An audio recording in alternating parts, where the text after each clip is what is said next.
Hey all, it's Ayush and यार आज की वीडियो में लोग बात करेंगे जेड इंडेक्स के बारे में। ये एक इंपॉर्टेंट सीएसएस का कॉन्सेप्ट है और ये एडवांस सीएसएस में आता है। ठीक है, इसमें काफी लोगों को प्रॉब्लम होती है क्योंकि जेड इंडेक्स में मतलब जो प्रोफेशनल्स होते हैं वो भी इसको सही से समझा नहीं पाते हैं क्योंकि इसमें काफी डाउट्स होते हैं और ये काफी टिपिकल टॉपिक है। ठीक है, बट मैं इसको आराम से ध्यान से समझाऊंगा तो इसको समझने की कोशिश करना। और जेड इंडेक्स मेनली सेम होता है, अगर आपने फिजिक्स पढ़ी हो तो उसमें जो एक्स वाई और जेड कोऑर्डिनेट्स होते थे वैसा ही जेड होता है इसमें। ठीक है, तो ये मेन फंडा है जेड इंडेक्स का। अभी मैं आपको समझाता हूँ कैसे क्या चीजें चलेंगी, फाउंडेशन लेवल से एकदम उठाऊंगा।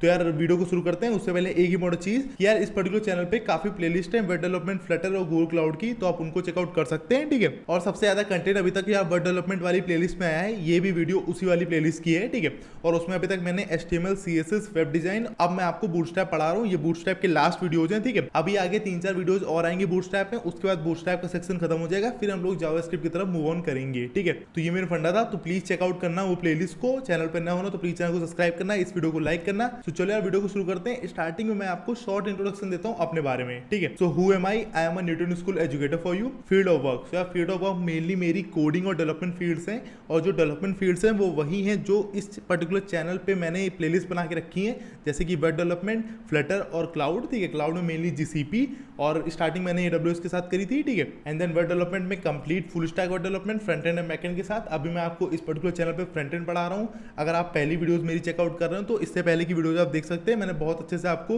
हिंदी लैंग्वेज में काफी डाउन जाके एकदम फाउंडेशन लेवल से चीजें सिखाई हैं। वीडियो की लेंथ थोड़ी ज्यादा है बट मैंने कॉन्सेप्ट बहुत अच्छे समझाए हैं, तो आप उनको चेकआउट कर सकते हैं। डिस्क्रिप्शन में आपको लिंक मिल जाएगी। तो ये था मेरे बारे में, मेरी फील्ड ऑफ वर्क के बारे में, कोडिंग एंड डेवलपमेंट फील्ड्स। उसके बाद place of work, place of work at the moment तो यार सब कुछ ऑनलाइन ही चल रहा है। ठीक है, एंड देन उसके बाद टीचिंग एक्सपीरियंस, तो मुझे 6 मंथ का टीचिंग एक्सपीरियंस है। मैं 6 मंथ से टीच कर रहा हूँ बहुत ऑनलाइन एंड ऑफलाइन प्लेटफॉर्म्स पर। ठीक है, सो यार ये शॉर्ट इंट्रोडक्शन हो गया मेरे बारे में। अब आपको एक इंपॉर्टेंट चीज समझाता हूँ मैं न्यूटन स्कूल के बारे में, क्योंकि ये जो मेन अपॉर्चुनिटी मुझे मिल रही है आपको पढ़ाने की यूट्यूब के प्लेटफॉर्म पे, ये मेनली मुझे न्यूटन स्कूल के चैनल के थ्रू मिल रही है। ठीक है, तो आपको न्यूटन स्कूल के बारे में कुछ इंपॉर्टेंट चीजें पता होनी चाहिए। ठीक है, Newton school is online learning platform. Newton school एक ऑनलाइन लर्निंग प्लेटफॉर्म है, उनकी खुद की वेबसाइट है, आप उनको एक्सेस कर सकते हैं, आप उनकी वेबसाइट को चेकआउट कर सकते हैं। उसकी भी लिंक आपको डिस्क्रिप्शन बॉक्स में मिल जाएगी।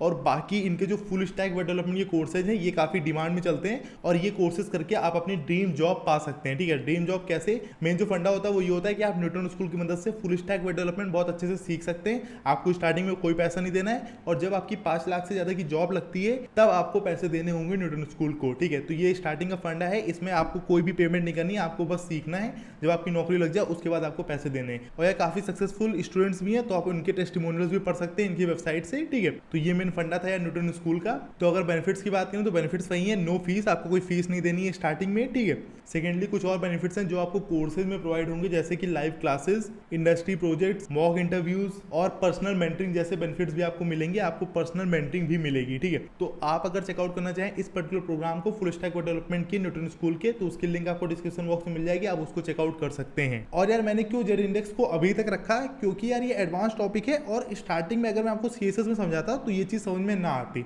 अब आप जब बूटस्ट्रैप्स पढ़ चुके हैं तो आपको ये कॉन्सेप्ट अच्छे समझ में आ जाएगा, आई होप सो। ठीक है, तो यार चलो मैं आपको समझाता हूँ जेड इंडेक्स और स्टैक ऑर्डर के बारे में। ठीक है, Z index is advanced CSS concept, ये मैं आपको पहले बता चुका हूँ। We know that each screen element has X and Y position, so we can move it in all 4 directions. ठीक है, हर एक स्क्रीन एलिमेंट का जो भी स्क्रीन पर आप एलिमेंट देखते हैं उसमें X और Y कोऑर्डिनेट्स पहले से होते हैं। ठीक है, वो जो कोऑर्डिनेट्स होते हैं वो वही होते हैं, उन्हीं की मदद से आप ऊपर नीचे दाएं बाएं किसी भी स्क्रीन के एलिमेंट को मूव कर पाते हैं। ठीक है, वही वो एक्स कोऑर्डिनेट को डिफाइन करते हैं, एक्स और वाई कोऑर्डिनेट्स को। ठीक है, और जो जेड इंडेक्स होता है वो क्या होता है इसको आप यहां समझ सकते हैं, either it is more towards you और it is going away from you. मतलब मेन फंडा ये समझो, या तो स्क्रीन के अंदर होता है या तो स्क्रीन के बाहर होता है, ऐसे समझ लो। जैसे आप समझ पाओ अपनी लैंग्वेज में समझ सकते हो, या तो ज्यादातर तुम्हारे पास होता है या तो तुमसे दूर होता है। ठीक है, जैसे आपने कुछ चीजें देखी होंगी जो ऐसा लगता है कि स्क्रीन से बाहर निकल रही है, वो जो 3D इफेक्ट लोग कहते हैं, तो 3D इफेक्ट भी होता है, वो जेड इंडेक्स ही होता है। ठीक है, बेसिक जो फंडा होता है, तो या तो वो आपकी तरफ होता है या तो आपसे दूर होता है। ठीक है, और in default the position is static. In default जो पोजीशन होती है वो स्टैटिक होती है जेड इंडेक्स की, और नॉर्मली सारे एलिमेंट्स की। ठीक है, तो पहले मैं आपको करके दिखा देता हूँ सारी चीजें। जेड इंडेक्स का जो मेन फंडा है, फाउंडेशन लेवल की जो चीजें हैं वो मैं आपको कोड एडिटर पे समझा देता हूँ न्यूटन स्कूल के।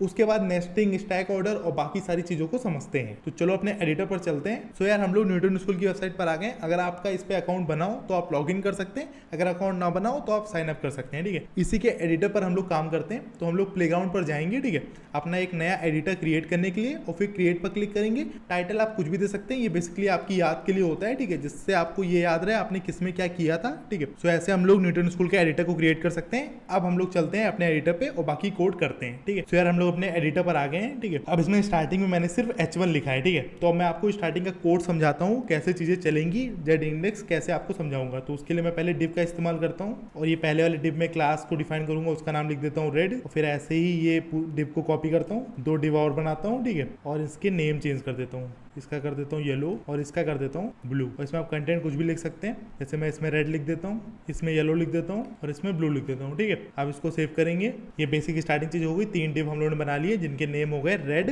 येलो, ब्लू क्लासेस के। अब यार इसमें हम लोग को CSS को ऐड करना पड़ेगा, तो एक्सटर्नल CSS की फाइल बनाएंगे। तो पहले एक डायरेक्टरी बनाएंगे जिसका नाम लिखेंगे CSS, और इस पर्टिकुलर डायरेक्टरी में एक फाइल बनाएंगे जिसका नाम होगा style.css। तो ये बेसिक चीज हम लोगों ने क्रिएट कर दी। अब इन पर्टिकुलर क्लासेस में चलते हैं और इनको टारगेट करते हैं। उससे पहले एक्सटर्नल CSS की फाइल को ऐड करते हैं। तो एक्सटर्नल CSS की फाइल हमेशा हेड सेक्शन में ऐड होती है, टाइटल के नीचे। तो लिंक में CSS लिख देंगे, ठीक है। और लिंक करना मैंने आपको सब कुछ समझाया है एक्सटर्नल CSS वाली वीडियो में, तो अगर आपको ना पता हो तो आप वो वीडियो को जाकर देख सकते हैं, ठीक है। तो यहाँ लिखेंगे CSS और ये ऐसे, ठीक है। फिर इसको सेव कर देते हैं। अब चलते हैं style.css वाली फाइल में, और डिव को पहले मैं यूज करता हूँ, और डिव में हाइट दे देता हूँ 100 पिक्सल की, और विड्थ दे देता हूँ 100 पिक्सल की। ये बेसिकली क्यों कर रहा हूँ अभी आपको समझ में आ जाएगा। और बॉर्डर दे देता हूँ 1 पिक्सल सॉलिड का, जिससे आपको ये दिखेगा, ठीक है। तो इसको सेव कर दिया मैंने। अब एक एक पर्टिकुलर क्लासेस को टारगेट करते हैं। इसमें बैकग्राउंड कलर दे देता हूँ मैं, क्योंकि रेड है तो रेड दे देता हूँ। फिर ऐसे येलो वाली क्लास को टारगेट करते हैं, इसमें भी बैकग्राउंड कलर दे देता हूँ येलो का। देन ब्लू वाली क्लास को टारगेट करते हैं, इसमें भी बैकग्राउंड कलर दे देते हैं। तो बेसिक काम कर दिया, सेव कर देते हैं। अब ये कलर आपको दिख गया, ठीक है। ये बेसिक स्ट्रक्चर मैंने क्रिएट कर दिया। अब मैं आपको सारी चीजें समझाता हूँ। सर अभी सबकी जो पोजीशन है वो स्टैटिक है, ठीक है। स्टैटिक मतलब जो डिफॉल्ट पोजीशन होती है वो स्टैटिक होती है। ये सब मैंने आपको CSS में पढ़ाया है। पहली चीज ये है कि अगर हमको कोई चीज को किसी दूसरे के टॉप पर लाना है, जैसे मानो मुझे येलो वाले को ऊपर लाना है रेड वाले पे, तो इसके लिए हम लोग क्या करते थे ये मैं आपको समझाता हूँ। तो पहला तरीका तो ये है नेस्टिंग का।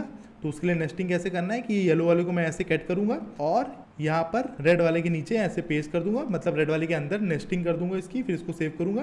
तो अब ये येलो वाला रेड वाले के ऊपर आ जाएगा, ठीक है। अगर कोई चीज किसी दूसरे के टॉप पर लानी है हमें, तो ये पहला तरीका है नेस्टिंग का, ठीक है। अभी चीजों को समझते चलना, आपको समझ में आएगा। मैं एकदम बेसिक से आपको समझा रहा हूँ जिससे आप सारी चीजों को रिलेट कर पाए। तो ये पहला तरीका हो गया। अब मैं वापस इसको चेंज कर देता हूँ, ये सिर्फ समझाने के पर्पज से मैंने किया था, ठीक है। अब इसको सेव कर देता हूँ, ठीक है। सो यार ये पहला तरीका था, easiest way of making something so on top of other thing is nesting. ये मैंने आपको करके दिखा दिया। और हमेशा ध्यान रखना जो चिल्ड्रन होते हैं, मतलब अगर कोई डिव के अंदर दूसरी डिव आई है, तो मतलब जिस डिव के अंदर वो चीज आई है तो वो हो गया पेरेंट, और जो डिव आई है दूसरी डिव के अंदर वो हो गई चिल्ड्रन, ठीक है। अगर किसी डिव के अंदर दूसरी डिव आ रही है तो जो डिव आई है वो हो गई चिल्ड्रन, और जिस डिव के अंदर आई है वो हो गई पेरेंट, ठीक है। तो children sit on top of their parents, ये तो पहले से रूल है, ये मैंने आपको स्टार्टिंग बताया सबसे, ठीक है, कि जो चिल्ड्रन होते हैं, जो बच्चे होते हैं, वो अपने पेरेंट्स के ऊपर बैठते हैं, ठीक है। इसीलिए जो येलो वाला ब्लॉक था वो रेड वाले के ऊपर बैठा। तो ये मेन फंडा क्लियर हो गया। अब आगे बढ़ते हैं। और जो दूसरा तरीका है, अगर किसी चीज को हम लोग को दूसरी चीज के ऊपर लाना है, तो दूसरा तरीका ये है कि all HTML elements have natural stacking order. Stacking order होता है हर पर्टिकुलर HTML एलिमेंट्स का, और वो डिफाइन करते हैं हम लोग। जिस चीज को पहले लिखते हैं वो पीछे रहता है, और जिस चीज को बाद में लिखते हैं वो बेसिकली आगे आता है, ठीक है। मतलब जो पहले लिखते हैं वो बेसिकली ज्यादा टुवर्ड्स द स्क्रीन होता है, और जो बाद में हम लोग डिफाइन करते हैं, जैसे अभी जो मैंने डिव सारे लिखे उसी को आप चेक कर लीजिए। तो सबसे पहले मैंने रेड लिखा, तो रेड जो है वो टुवर्ड्स द स्क्रीन है, और ज्यादातर टुवर्ड्स द स्क्रीन है और अवे फ्रॉम अस है, ठीक है। बट जो लास्ट वाला था ब्लू वाला, वो ज्यादातर टुवर्ड्स अस है और अवे फ्रॉम स्क्रीन है, ठीक है। ये बेसिक फंडा था। That means whatever comes first in the HTML code slow closer to the top of the file will be closer to the back, and as we go down to the HTML file we come further and further towards ourselves and away from the screen. जो पास है, मतलब जो starting में जिसका लिखा गया है, जैसे हम लोगों ने अभी डिव रेड को डिफाइन किया था, तो डिव रेड जो है सबसे पहले है, तो जो सबसे पहले है वो स्क्रीन के ज्यादा पास है और हम लोगों से दूर है।